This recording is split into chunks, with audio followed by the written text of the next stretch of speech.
Hey Daydreamers!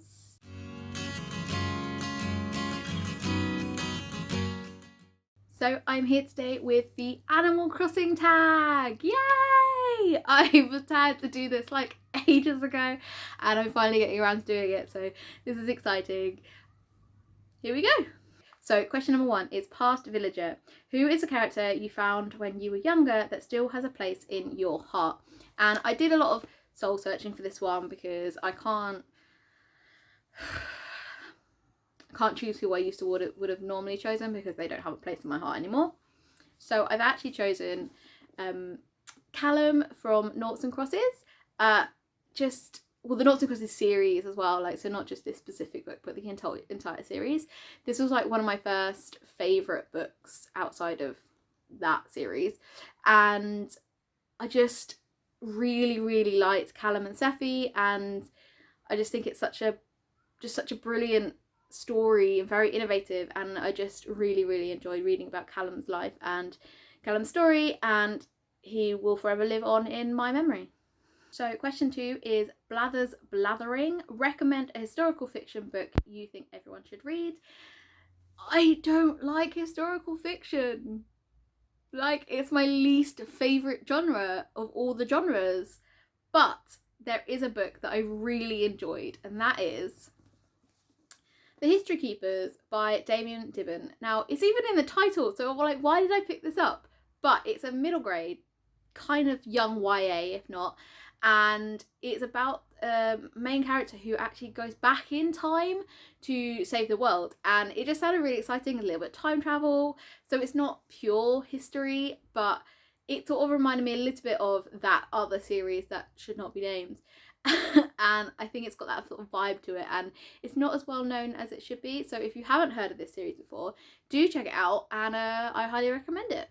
Question number 3, Celestes Wish.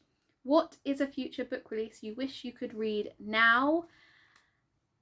Would I be anyone if I didn't say A Vow So Dark and Deadly? Which I'm not even 100% sure is the right title. It's definitely A Vow something.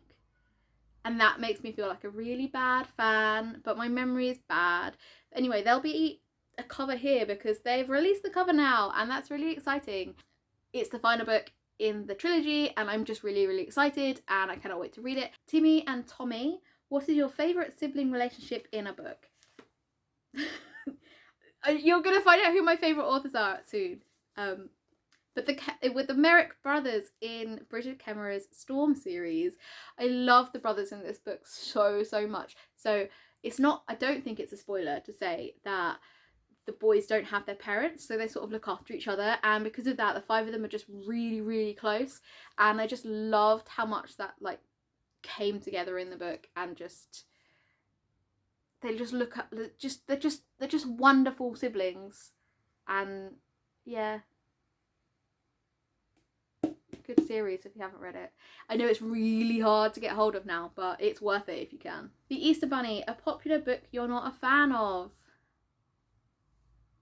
Amy will not like me for this, but the Throne of Glass series by Sarah J. Maas, and basically any book by Sarah J. Maas.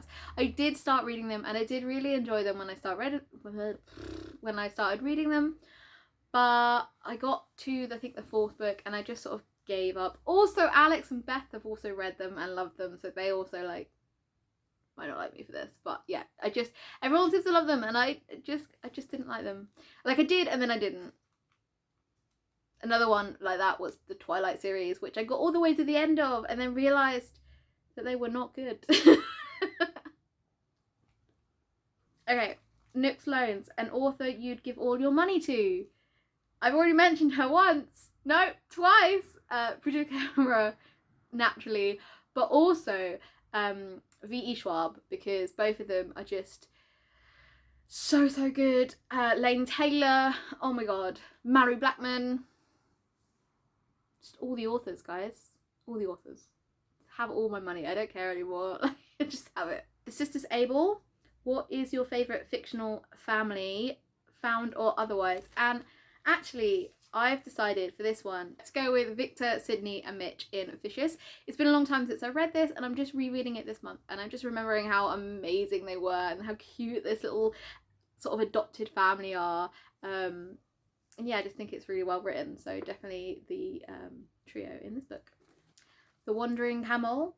What is your favourite book set in a land far away? Oh guys, guess who's coming back? It's A Curse So Dark and Lonely by Brigid Kemmerer. It's set in a land so far away, it's not even real. So this is set in Emberfall and it's sort of like parallel to DC, but it's like completely different. And it's just so magical and the book is incredible and the main character is just fantastic. So yes, this one. And lastly is What Would Dodos Do? A fictional land you wish you could fly away to at the moment. And it's not a good time, guys. Basically any book would be my thing at the moment because like, bleh. But I have chosen the World in Northern Lights trilogy by Pullman. I have not read these since I was a child, so it is probably more dangerous than I remember, but I've always wanted to have a Damon friend. Damon, whatever they're called, however they're pronounced. I can never really work out. Yeah. And then if you had your own friend who was just always there, like your constant companion, everything would be just a little bit easier to deal with, right? So then it wouldn't matter that we were in the middle of a coronavirus and that the world was going to shit. Yes. So that's what I chose from that one. So that's the end of the tag. So got to know me a little bit more. Yay! Exciting for you. I don't know who to tag, so I'm just gonna tag Nikki if she hasn't already done it, because I know she reads because I know she plays Animal Crossing, and also Charlotte from Wonderfully Bookish because I also know that she plays Animal Crossing, and anyone else who just wants to do the tag who hasn't already because it's been out for a while. Yeah, that's everything from me. I will hopefully see you again soon. Don't forget that Alex has a video coming on Monday. Comment down below with other things if you're a Brigid Kemmerer lover or a V.E. Schwab lover, like fan with me down below, you know. That's everything. Bye.